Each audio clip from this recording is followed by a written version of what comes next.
overseas because the US President Joe Biden is preparing to deliver his second State of the Union address. And he does it under pretty intense pressure to address his handling of the Chinese spy balloon situation. Let's go live to former White House Chief of Staff and Senior Advisor at Bondi Partners, Mick Mulvaney. Thanks so much for your time. It's going to be a long speech for Joe Biden. There's a lot of pauses, a lot of clapping. But what are we actually going to hear in terms of substance, do you think? Yeah, it was one of the challenges we faced when we wrote the Trump speeches was to try and figure out how much time to plan for applause because you don't want the speech to go too long. What you're going to hear is very interesting. I think, generally speaking, these speeches are worthless. Not worthless, but they're boring because they all say the same thing. In fact, we used to have some fun with taking some of Obama's speeches and laying them on top of Republican speeches, and they would say pretty much the same things. I understand there's a group that's talking about using this new Chat GPT to write a State of the Union speech to see how different it is.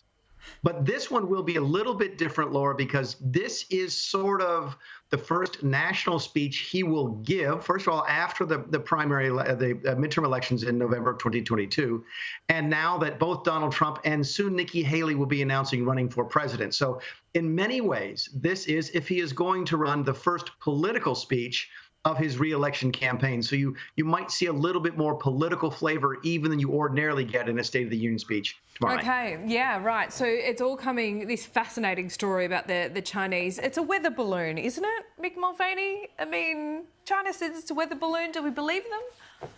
I don't believe much of anything China says. No, I don't think it was a balloon, but we'll find out. I understand that we're in the process now of collecting the debris. It fell. In fact, it went over my house. I'm not making that up. The thing went over my house 2 days ago. Right. So they're in the process of collecting it now from the ocean floor. It's not very deep, about 40 feet of water off the North Carolina coast in the Atlantic Ocean. So we'll know what it was. I think the better question, and it's going to be addressed, I would think, if Biden is smart, and certainly his speechwriters are, he'll address this in the speech tomorrow night. Why did they leave it up as long as they did? I think it's a fair question. Yeah, so I went over your house. I hope they're not spying on you, Mick Mulvaney. But look, well, on one thing that you'd think would be, bipartisan, the fact that, China is trying to spy over the US. That's the allegation. It's been anything but. This has just created a big fight between the Democrats and the Republicans. And the Democrats have said, well, there's been a spy balloon during Trump's time in office. Trump hit back and said, absolutely not. What is the truth?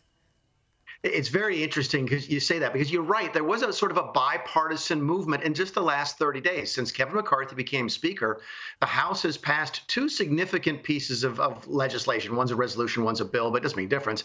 One was to create a commission to study China's influence in the world and its competition with the U.S. That got over 100 Democrat votes in the House.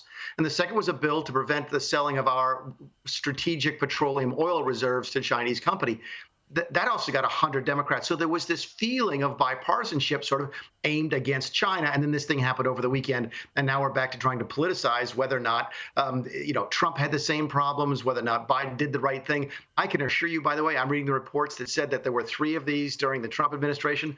I never heard that a single time. The national security advisors have said the exact same thing. So, yeah, have we politicized a possibly weather balloon? Yes, we may have just done that.